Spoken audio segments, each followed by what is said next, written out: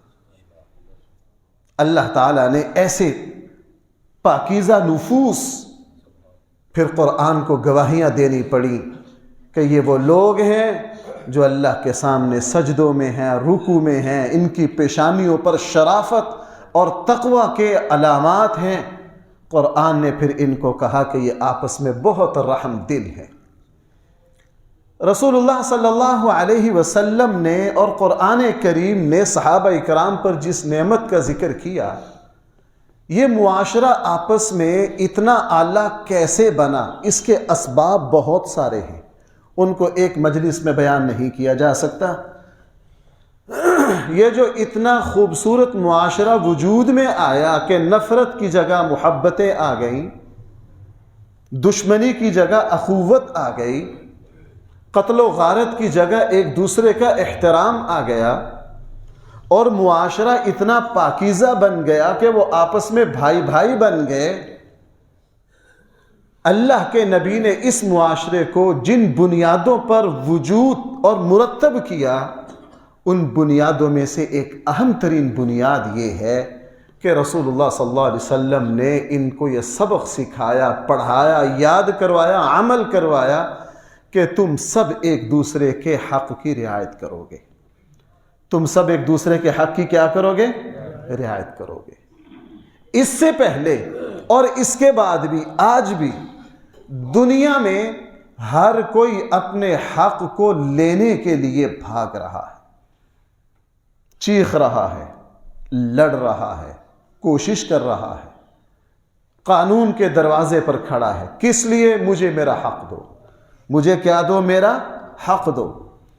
رسول اکرم صلی اللہ علیہ وسلم نے انسانیت کو یہ سبق سکھایا کہ تم اتنے اونچے کردار والے بنو، اپنے اخلاقی سطح کو اتنا بلند کرو، اپنے اندر اللہ کا اتنا خوف پیدا کرو کہ معاشرے کے اندر یہ آواز تو کبھی پیدا ہی نہ ہو کہ مجھے میرا حق دو، بلکہ معاشرے سے جو آواز اٹھے وہ یہ اٹھے کہ بھائی تمہارا میرے اوپر یہ حق ہے، اپنا حق واپس لو۔ اپنا حق کیا لو؟ واپس لو۔ آج بھی پوری دنیا اپنے اپنے حق کے بارے میں مارے پھر رہی ہے، اور اس زمانے میں بھی رسول اکرم صلی اللہ علیہ وسلم نے، آپ حضرات کو پتہ ہے جب دنیا سے تشریف لے گئے تو صحابہ اکرام سے کیا یہ پوچھا کہ بھائی میرا تم پر جو حق تھا میں تمہیں معاف کرتا ہوں فلاں، ایسی کوئی بات کی؟ نہیں۔ دنیا سے جاتے ہوئے کیا فرمایا؟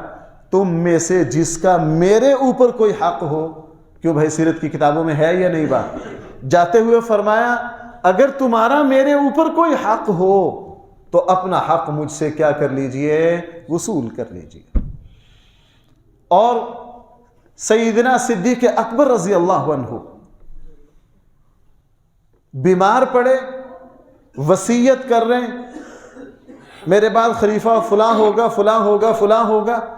حضرت عائشہ سے فرمایا کہ فلاں فلاں رشتہ دار ہے، سب سے پتہ کرو کسی کا میرے اوپر کوئی حق تو نہیں، کسی کا میرے اوپر کوئی حق تو نہیں۔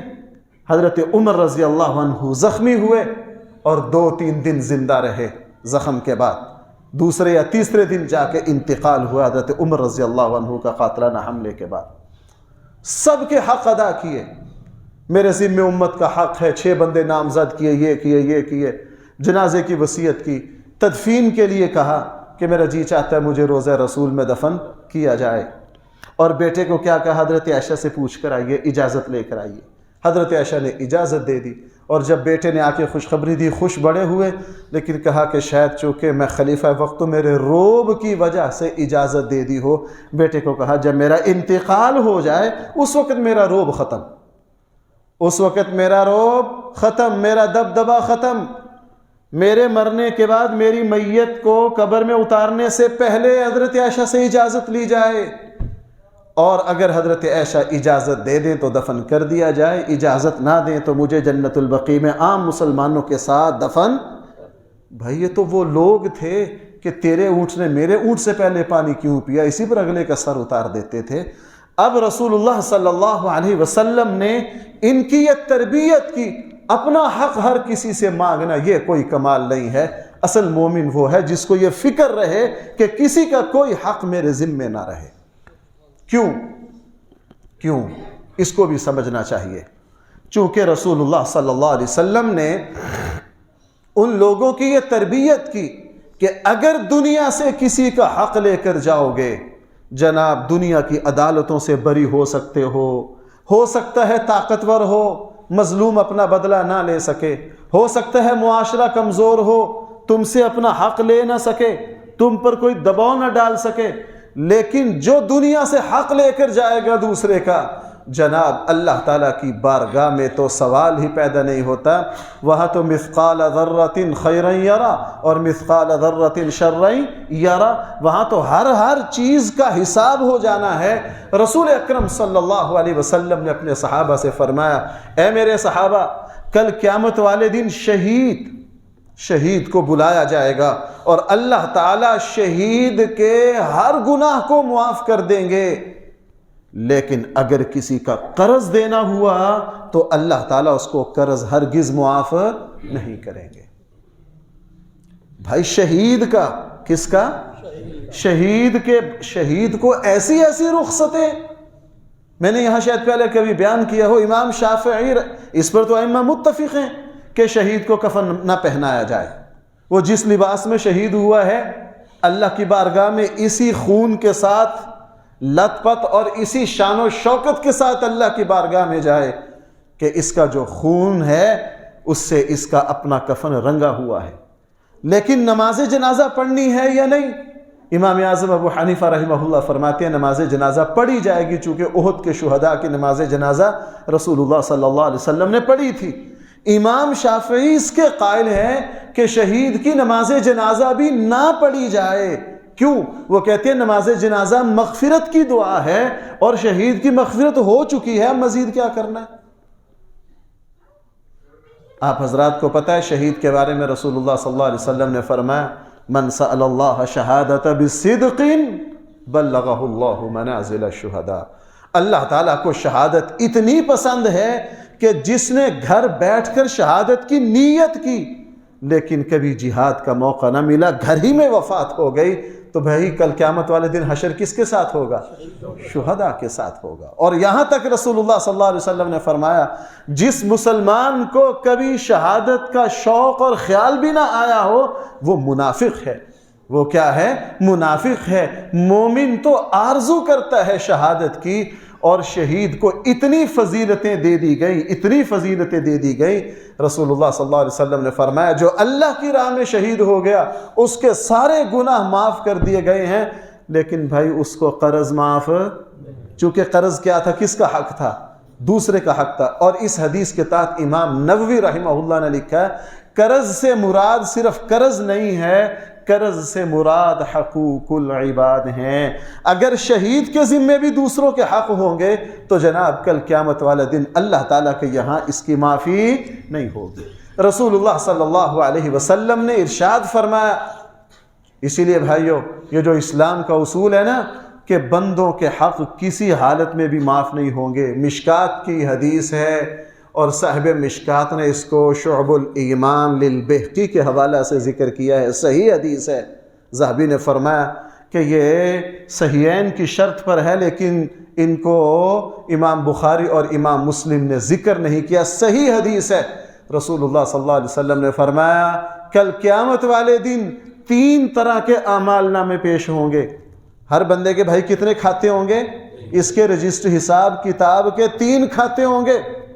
نمبر 1 وہ ہوگا جس میں معافی کی سرے سے گنجائش نہیں ہوگی، کوئی معافی نہیں. اور دوسرا کھاتا نامہ اعمال کا وہ ہوگا جس میں اللہ تعالیٰ 100% انصاف کریں گے. او بھائی کیا؟ یعنی وہاں ہر مقدمے کی سماعت ہوگی، پوری جانچ پڑتال ہوگی، اس کو چیک کیا جائے گا. دوسرا کھاتا. اور نامہ اعمال کا تیسرا کھاتا وہ ہے اللہ تعالیٰ اس پر سرسری نظر ڈالیں گے اور لگتا یہ ہے کہ اس میں اللہ تعالیٰ 70-80% شاید سب کو معاف کر دیں. وہ 3 کھاتے کون سے ہیں؟ ہر بندے کے نامہ اعمال کے 3 کھاتے ہیں. رسول اللہ صلی اللہ علیہ وسلم نے ارشاد فرمایا، پہلا، سب سے پہلے نامہ اعمال کا وہ کھاتا کھولا جائے گا جہاں توحید اور شرک کو درج کیا جائے گا. وہاں اللہ فرمائیں گے اس میں 1 بال کے برابر بھی کوئی معافی نہیں، کوئی معافی نہیں ہے. شرک اور توحید، اس بارے میں اللہ تعالیٰ اتنے حساس، بھائی پتہ نہیں میں اس کو لفظوں سے تعبیر کر پاؤں یا نہ، توجہ رکھنا ذرا. نماز ہم نے پڑھی ہے، اللہ اکبر کہنے کے بعد ثنا توجہ سے پڑھی، سورہ فاتحہ میں گھر چلے گئے، پھر مسجد آ گئے، اور سورت میں پھر بازار چلے گئے، رکوع میں پھر واپس آ گئے، سجدے میں گجرا والا پہنچ گئے، اور سجدے سے اٹھے پھر فاروقیہ مسجد میں آ گئے، اگلی رکعت کے رکوع میں پہنچے پھر اسلام آباد پہنچ گئے. سلام کے بعد دیکھا کتنے شہروں کی سیر کی ہے، یہ تو 8-10 ہو گئے. اب یہاں بھائی توجہ زیادہ ہے یا عدم توجہ زیادہ ہے؟ لیکن تمام فقہا اس پر متفق ہیں کہ نماز کا فریضہ ادا ہو گیا. بھئی آج تک کسی عالم کو سنا کہ اس نے کہا نماز ادا نہیں ہوئی؟ نماز ادا ہو گئی. فریضہ سر سے اترنے کا مطلب یہ ہے کہ اللہ نے کسی نہ کسی درجے میں اس نماز کو قبول کر لیا. اللہ تعالیٰ نے کسی نہ کسی درجے میں اس نماز کو کیا کر لیا ہے؟ آپ کسی بھی بڑے بڑے عالم زمانے کے، سابقہ امت کے بڑے بڑے فقہا، آپ سب کی تحقیقات پڑھ لیجئے. جی نماز میں 3 جگہ باہر گیا ہوں، خیالات ادھر ادھر گئے ہیں، توجہ نہیں رہی ہے، آیا میری نماز ادا ہو گئی کہ نہیں؟ سب کہیں بھائی اللہ تعالیٰ کی طرف رجوع کر کے پڑھنی ہے، لیکن جیسی کیسی ہو گئی. اور سر سے فرض کا اترنا یہ علامت ہے کس بات کی کہ کیا ہو گئی. لیکن تمام اعمال میں ایسے ہے، کھوٹ ہو گئی، کہیں کمی آ گئی، کوتاہی آ گئی، قبول ہے، ٹھیک ہے. لیکن توحید کے بارے میں اللہ اتنے حساس ہیں. اگر ایک بندہ 99% موحد ہو، بھائی کتنے فیصد؟ 99% موحد ہو، صرف 1% اس میں شرک آ گیا، اللہ تعالیٰ اتنے غیور ہیں کہ 1 بال کے برابر شرک کی وجہ سے جو 99% توحید ہے اللہ تعالیٰ اس کو بھی قبول نہیں کہیں گے، فرمائیں گے مجھے اس طرح کی توحید نہیں چاہیے. یہ ہے وہ جو ہر کسی کے نامہ اعمال جو ہیں بھائی اس کے کتنے کھاتے ہیں؟ میں سادہ زبان میں کہہ رہا ہوں، پہلا کھاتا ایمان اور توحید اور شرک کا ہے. اللہ تعالیٰ کی طرف سے پہلے ہی اعلان ہے، اس میں کوئی معافی نہیں ہے. اور بھائی دوسرا کھاتا جس کا تعلق میرے موضوع سے ہے، دوسرا کھاتا وہ ہے، ایسے نہیں جناب تاریخوں پہ تاریخیں پڑھتے رہیں گے، اللہ تعالیٰ چشم پوشی کر کے کہہ دیں گے نہیں. دوسرا کھاتا وہ ہے جس میں اللہ تعالیٰ پورے طور پر کیا کریں گے؟ انصاف کریں گے.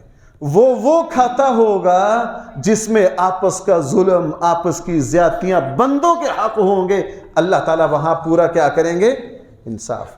اور یہ بات تو میں کئی مرتبہ بیان کر چکا ہوں، وہ صحیح مسلم کی روایت ہے، ایک بندے نے کتنے قتل کیے تھے توبہ کے لیے بنی اسرائیل والے نے؟ وہ میں آپ کو کئی مرتبہ بتا چکا ہوں. اللہ تعالیٰ کے 2 نظام ہیں، نظام رحمت اور نظام قانون. قانون میں کوئی معافی نہیں ہے، وہ اللہ تعالیٰ نے رحمت کی ہے، وہ اللہ کر سکتے ہیں.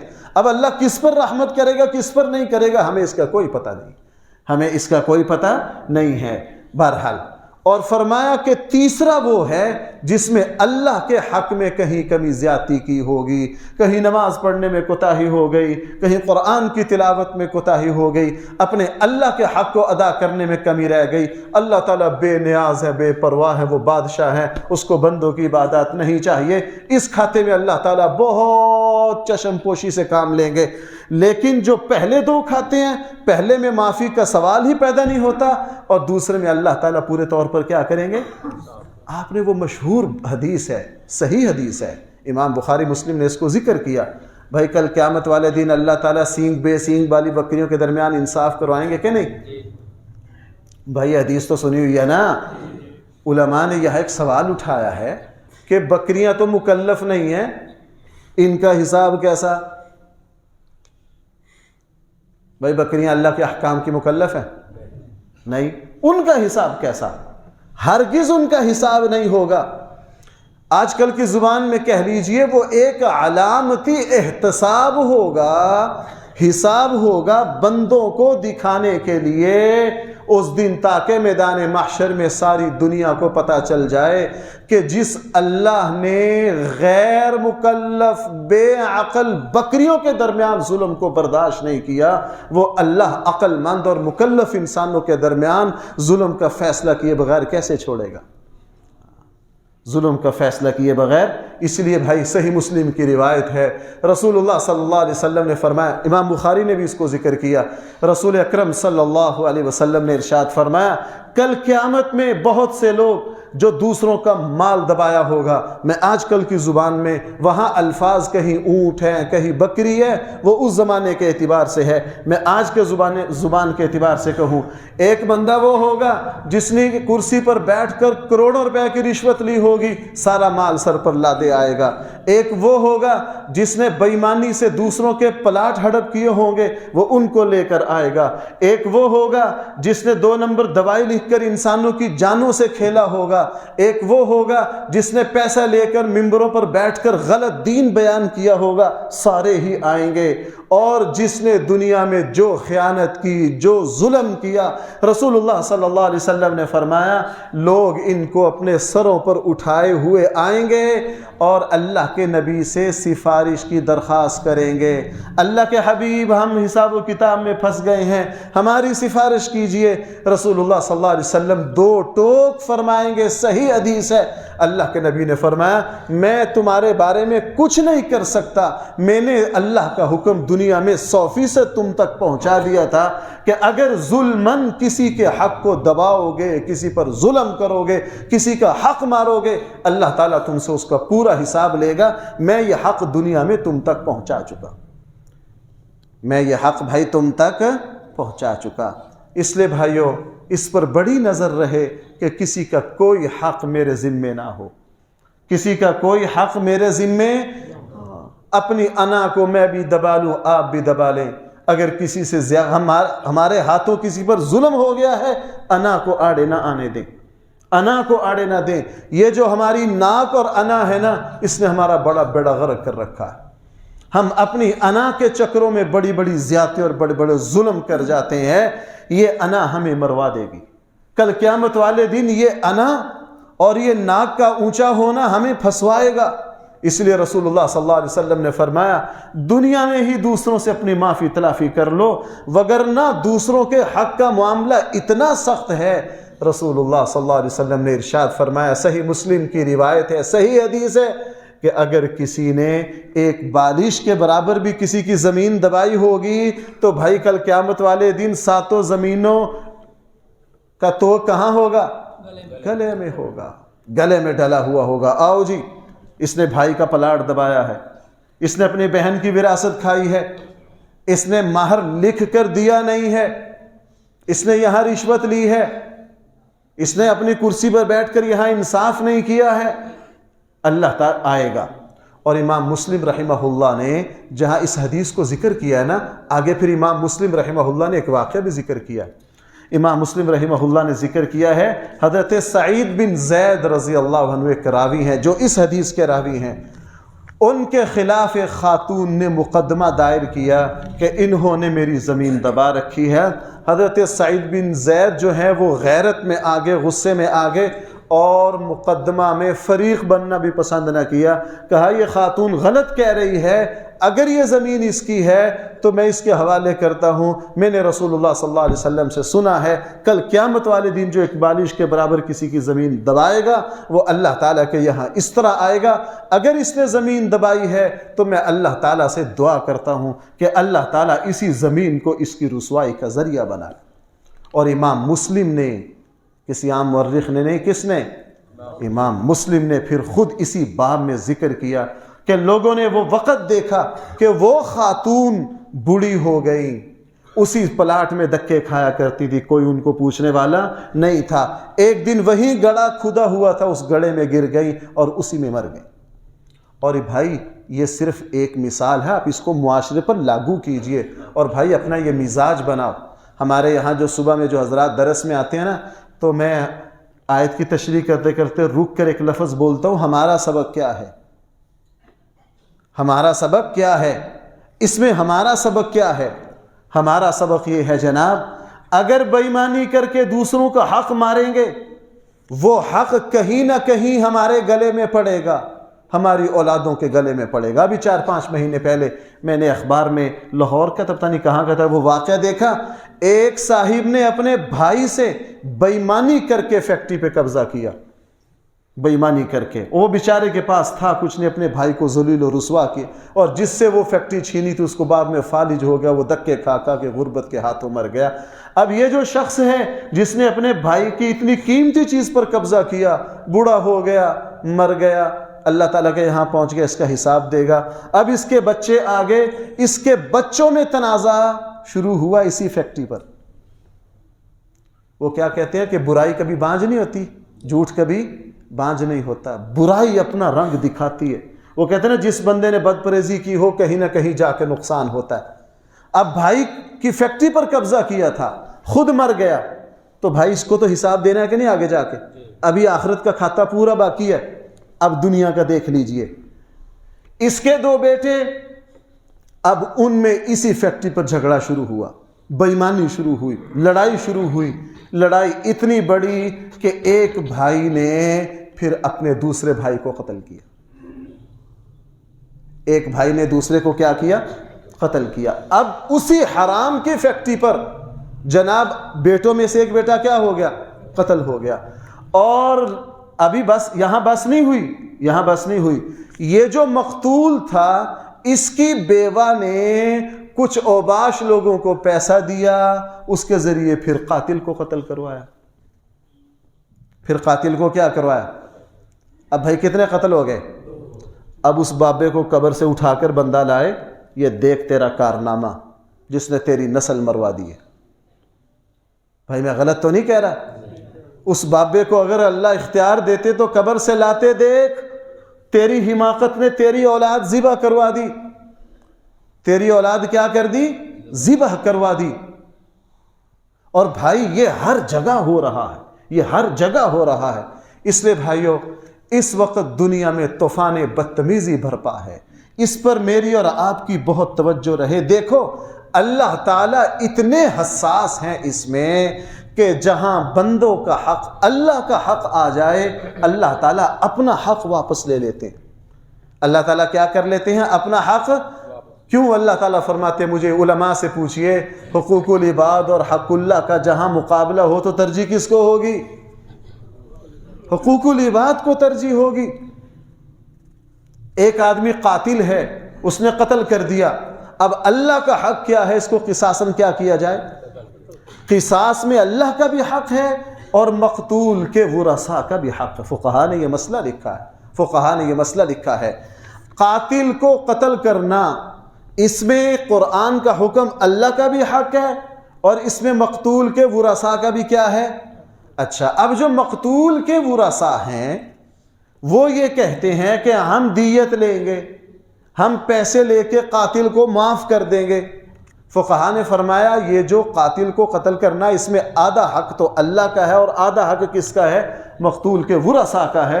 لیکن فقہا نے مسئلہ لکھا ہے کہ اللہ تعالیٰ فرماتے ہیں مجھے اپنے حق کی کوئی پرواہ نہیں، جہاں میرا اور بندوں کا حق آ جائے تو تم نے ترجیح دینی ہے کس کو؟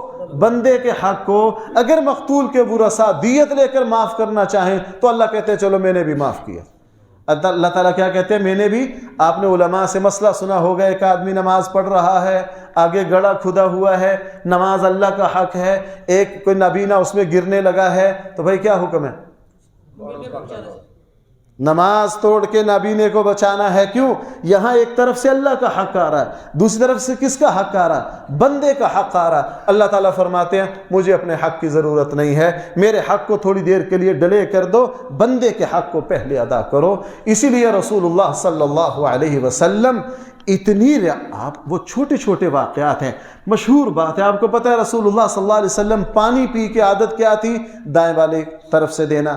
لیکن دائیں طرف بچے تھے، بائیں طرف بزرگ تھے. اللہ کے نبی نے اس کی رعایت کی کہ نہیں؟ اس کی رعایت کی.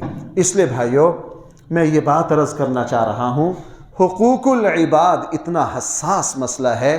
ہر مسلمان جس بندے کو دیکھو وہ جتنی چاہے عبادت کرے، جتنی چاہے تہجد پڑھے، اگر اس کو حقوق العباد کی پرواہ نہیں ہے بھائیو وہ کوئی دیندار نہیں ہے. دیندار تو دور کی بات ہے، اس کو دین کی ہوا بھی نہیں لگی.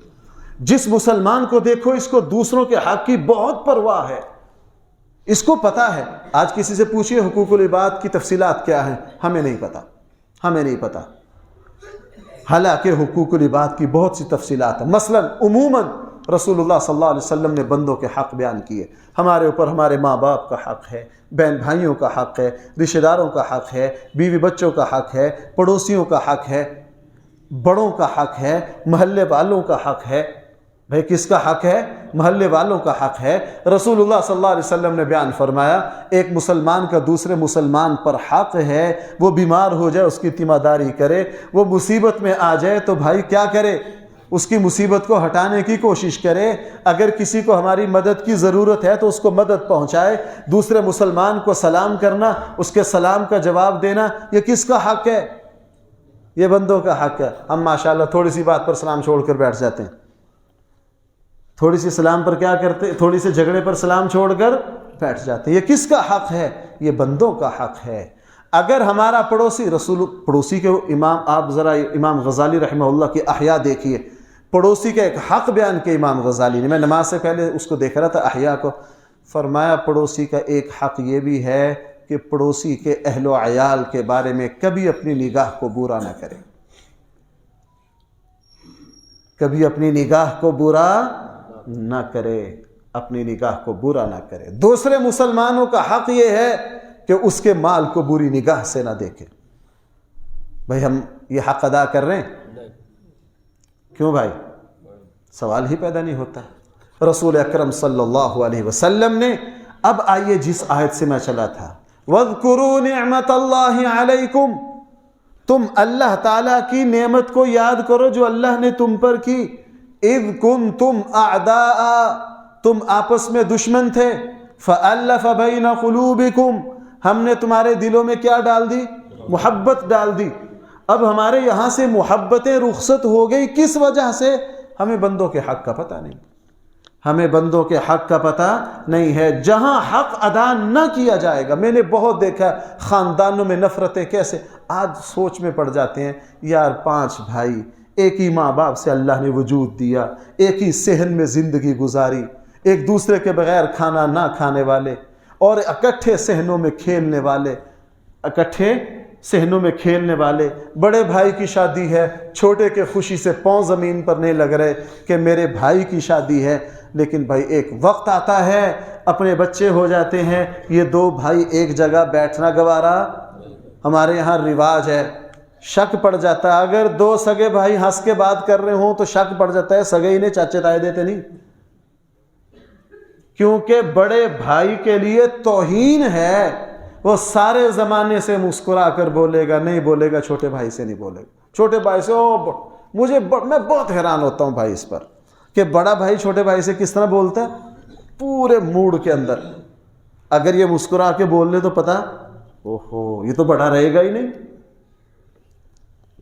اب یہ جو ہے 5 بھائی ہیں، ان کا خون ایک ہے، ان کا نسب ایک ہے، اور یہ وہ دین رکھتے ہیں جس دین نے، بھائی وہ صحیح بخاری میں کیا ہے، بنی اسرائیل کی ایک خاتون نے بلی کو باندھ دیا اور اس کو پانی نہیں پلایا، عذاب ہوا کہ نہیں؟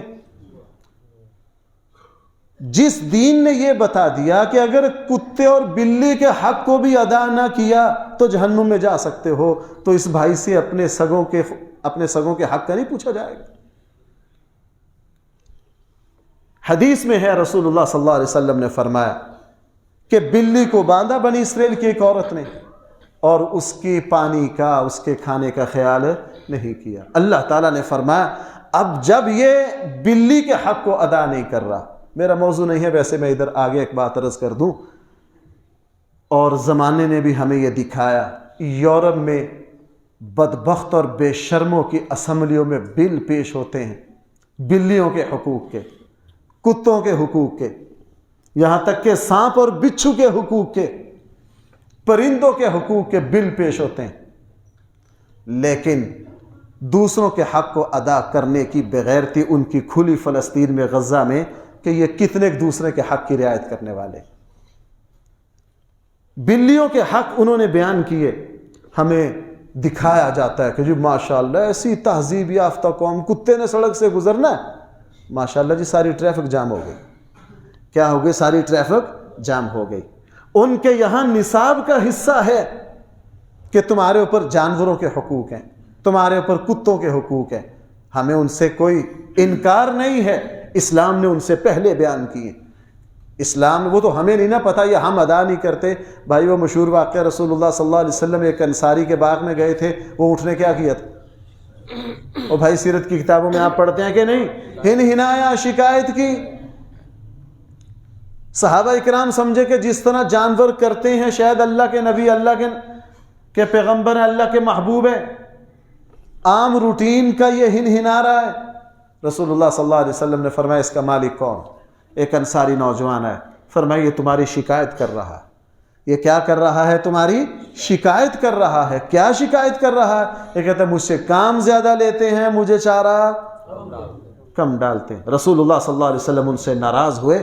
اب جانوروں کے حقوق بھائی بیان کر، یورپ، امریکہ، یہ تو آج کل کی دریافتیں ہیں، ان کو تو جانتا کوئی نہیں تھا جب ہمارے آقا صلی اللہ علیہ وسلم نے جانوروں کے حقوق بیان کیے. آپ علیہ السلام نے ایک صاحب کو دیکھا کہ وہ اپنے اونٹ پر بیٹھا ہوا، رکا ہوا ہے، باتیں کر رہا ہے، گپ شپ کر رہا، بیٹھا ہوا کس پر؟ اپنی سواری پر. رسول اکرم صلی اللہ علیہ وسلم نے فرمایا تم میں سے کوئی شخص اپنی سواری پر بیٹھا ہوا ہو اور اگر اس کو باتیں کرنی ہے تو وہ نیچے اتر جائے، سواری صرف چلنے کے لیے ہے، یہ نہیں تم مزے سے بیٹھے اوپر کھڑے ہوئے، جانور کو کیا ہو رہی ہے؟ تکلیف ہو رہی ہے. آپ علیہ السلام، صحابہ اکرام کی روٹین تھی، پابندی تھی. لشکر آتا جب کسی جگہ رکتا تو آپ علیہ السلام نے سارے صحابہ کو یہ فرمایا کہ سب سے پہلے جہاں رکو، پڑاؤ ڈالو، لشکر رکے، سب سے پہلے اپنے جانوروں کو پانی پلانا ہے، ان کا چارہ پورا کرنا ہے، ان کو صحیح جگہ باندھنا ہے، اس کے بعد اپنے خیمے لگانے. آپ سیرت کی کتابوں میں، تاریخ کی کتابوں میں تفصیلات پڑھ لیجئے. صحابہ اکرام کی روٹین یہی تھی کہ آتے آتے جب کسی جگہ رکتے، بھائی سب سے پہلے کس کا انتظام کرتے؟ بلکہ اور آگے ایک بات اور عرض کر دوں، بھائی مال غنیمت میں سے جانوروں کا حق ہے کہ نہیں؟ آپ کسی عالم سے پوچھئے، مال غنیمت جب تقسیم ہوگی تو گھوڑے والے کو 2 حصے ملیں گے، ایک اس کا اور ایک اس کے گھوڑے کا. رسول اکرم صلی اللہ علیہ وسلم نے تو بہت پہلے جانوروں کے حقوق بیان کیے، اور آج وہ یورپ جو ہمیں کتیا کے حقوق ہمیں بتاتا تھا، جو بلی کا حق ہمیں بتاتا تھا، جو سانپ کا حق ہمیں بتاتا تھا، جو بچھو کے حقوق ہمیں بتاتا تھا، ان بغیرتوں نے آپ غزہ میں دیکھ لیجئے جو کچھ کر رہے ہیں.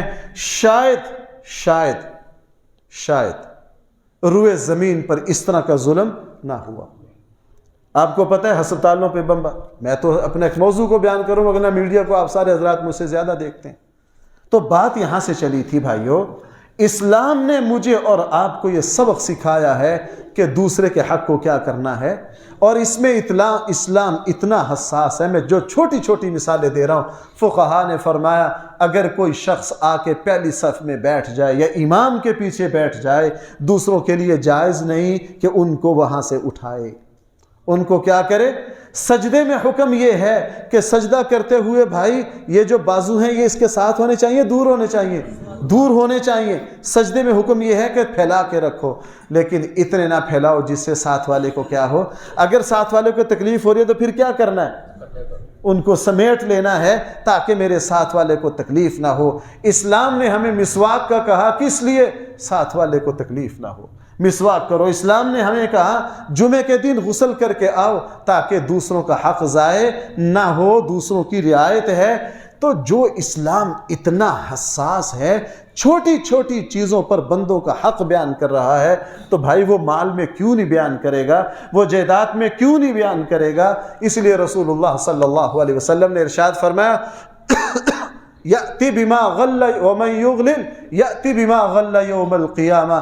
جس نے کسی دوسرے مسلمان کے حق کو مارا, دوسرے پر ظلم کیا, دوسرے کے ساتھ خیانت کی, دوسرے کے ساتھ بے ایمانی کی, رسول اکرم صلی اللہ علیہ وسلم نے ارشاد فرمایا کل قیامت والے دن وہ اس ظلم کے ساتھ اللہ کی بارگاہ میں آئے گا, اور اللہ تعالیٰ جب تک انصاف نہ کریں گے اس وقت تک اللہ تعالیٰ کی عدالت کا دروازہ کھلا رہے گا. اس لیے میرے بھائیوں, اس میں کوئی شک نہیں, نماز پڑھنا بہت بڑی دینداری ہے, تہجد پڑھنا بہت بڑی دینداری ہے, اسلام میں عبادات کی بہت زیادہ اہمیت ہے. لیکن ان جتنے واقعات میں نے آپ کو سنائے ہیں, اس سے پتہ یہ چلا کہ اگر کوئی بندہ عبادات پوری ہیں, نمازیں پوری ہیں, اس کی تہجد پوری ہے, حج کا فریضہ اس نے ادا کر رکھا ہے, لیکن اس کے ذمے اگر دوسروں کے حقوق ہیں, دوسروں کا حق اس کی عبادات کو بھی ڈبو دے گا. بھائی دوسروں کا حق اس کی عبادات کو کیا کر دے گا؟ ڈبو دے گا. مشہور حدیث ہے, میں آپ کو بہت سناتا ہوں, جو اللہ کے نبی نے فرمایا تھا نا, مفلس کون ہے؟ جس کی نیکیاں دوسروں کے کھاتے میں جائیں گی. کس وجہ سے؟ اس حدیث کے تحت علماء لکھا کہ اس سے یہ پتہ چلا کہ بندے کی جو عبادات ہیں, حقوق اللہ سمجھ کر جو اس نے ادا کیے وہ بالکل صحیح ہیں, لیکن جب بندوں کا حق ادا نہیں کیا تو بندوں کا حق ادا نہ کرنا اس کی عبادات کو بھی برباد کر دے گا. اس کی عبادات کو بھی کیا کر دے گا؟ برباد کر دے گا. رسول اکرم صلی اللہ علیہ وسلم اس کی ایک صحابی کھڑے ہوئے, اللہ کے نبی سب سے افضل عمل کون سا ہے؟ حضور نے فرمایا ماں باپ کے حق کو ادا کرنا. کیا کرنا؟ ماں باپ کے حق کو ادا کرنا. ایک صحابی نے پوچھا سارا مال صدقہ کر دوں؟ حضور نے فرمایا نہیں, چونکہ تمہارے اوپر کیا ہے؟ تمہارے اہل و عیال کا. حضرت عبداللہ بن عمر بن عاص رضی اللہ عنہ حدیث کے بڑے راویوں میں سے ہیں. اللہ کے نبی کو پتا چلا کہ ہر روز روزہ رکھتے ہیں, ساری رات نماز پڑھتے ہیں. بھائی غلط کام کرتے ہیں. ہم ہوتے ہم کہتے بھائی اس سے بڑا بزرگ کوئی نہیں, اس سے بڑا بزرگ. اللہ کے نبی کو پتا چلا ساری رات نماز پڑھتے ہیں, ہر روز کیا کرتے ہیں. رسول اللہ صلی اللہ علیہ وسلم آئے, اللہ کے نبی نے ان کو بلا کے فرمایا عبداللہ ساری رات نماز نہ پڑھا کرو, رات کو نماز بھی پڑھا کرو, رات کو آرام بھی کیا کرو, اور ہر روز روزہ نہ رکھا کرو. فرمایا تیرے اوپر تیرا اپنا بھی حق ہے, تیرے اہل و عیال کا بھی حق ہے. اور پھر فرمایا بس مہینے میں 3 روزے رکھا کرو. بھائی کتنے؟ 3 روزے رکھا کرو. اور آگے حدیث میں خود اس کی وضاحت فرما دی کہ چونکہ میری امت کو ایک نیکی پر کتنا اجر ملے گا؟ 10 گنا. من جاء بالحسنۃ فلہ 10 امثالها. جو ایک نیکی کرے گا اس کو بدلہ کتنا دیں گے؟ 10 گنا. فرمایا بس مہینے میں 3 روزے رکھا کرو. جب ایک روزہ رکھا اجر 10 کا, مہینے میں 3 روزے رکھے تو اجر کتنا؟ 30 کا. بھائی مہینہ پورا ہو گیا کہ نہیں؟ مہینہ پورا ہو گیا. جو ہر مہینے میں 3 روزے رکھ لے گا اس کو پوری زندگی روزہ رکھنے کا کیا ملے گا؟ ثواب ملے گا. اللہ کے نبی نے, میں یوں کہہ سکتا ہوں, یہ میری تعبیر ہے, اللہ تعالیٰ سے اجر میں وسعت کروا دی کہ ایک کا اجر کتنا ہے؟ 10. لیکن فرمایا کہ رکھنے 3 ہی ہیں, چونکہ اگر ہر روز روزہ رکھو گے تو پھر تم دوسروں کے حق کو ادا نہ کر سکو گے. اس لیے میرے بھائیوں, ہم سب اپنی زندگی پر نظر ڈالیں. اپنی انا, اپنا تعصب, اپنا غصہ، اپنی ناک کا اونچا ہونا درمیان میں نہ آئے۔ جہاں ہمیں پتہ چلے، احساس ہو کہ میں نے فلاں جگہ دوسرے کے حق کو ادا کیا ہے، وہ جسمانی ہو اس سے معذرت کر لیجئے، عزت کے اعتبار سے ہو معافی مانگ لیجئے، اور اگر ہم نے کسی کا مال دبایا ہے اس کو واپس کر لیجئے۔ حقیقت یہ ہے کہ اگر ہم اپنے معاملات کو صاف کر لیں گے، آخرت تو محفوظ ہی محفوظ ہے، لیکن وہی بات اذکروا نعمت اللہ علیکم اذ کنتم اعداء فالف بین قلوبکم، جو ہر کسی کو اس کا حق ادا کرے گا اللہ تعالیٰ دوسروں کے دلوں میں کیا پیدا کر دیں گے۔ مجھے ایک مرتبہ دو صاحب ملے، وہ یہاں آتے ہیں کبھی کبھار، بڑے گہرے دوست ہیں۔ انہوں نے کہا جی مفتی صاحب ہماری دوستی کیسے قائم ہوئی؟ ہم نے کوئی 87-88 میں ایک کام کیا، میں نے جب اس کو پیسے گن کر دیے تو 50,000 مجھ سے غلطی سے اضافی چلا گیا۔ 87 میں 50,000 بڑی ویلیو کا تھا، کہنے لگے دے کے چلا گیا۔ اس نے بھی جا کے پیسے گھر رکھ دیے۔ 10-12 دن کے بعد اس نے جب پیسے دوبارہ شمار کیے تو وہ 50,000 اضافی تھا۔ یہ سیالکوٹ کے رہنے والے ہیں، میں ڈسکا کا رہنے والا ہوں۔ دوبارہ واپس سیالکوٹ سے بھاگے آئے، او بھائی آپ کے 50,000 اضافی آ گئے۔ دوبارہ میں نے چیک کیا تو واقعی 50,000 اضافی گیا تھا، وہ مجھے واپس دے دیا۔ کہنے لگا ہماری دوستی وہاں سے شروع ہو گئی ہے، اب ہم بالکل بوڑھے ہو گئے ہیں لیکن ساری زندگی سگے بھائیوں کی طرح گزاری ہے۔ میں نے کہا واہ واہ۔ آج جب میں اس آیت کی تشریح دیکھ رہا تھا میں نے کہا قرآن نے یہ کہا ہے اذ کنتم اعداء فالف بین قلوبکم، تم آپس میں دشمن تھے، ہم نے تمہیں کیا بنا دیا؟ بھائی بھائی بنا دیا، ایک دوسرے کے حق کو ادا کیا۔ اللہ تعالیٰ نے دوستوں کو سگے بھائیوں کی طرح بنا دیا۔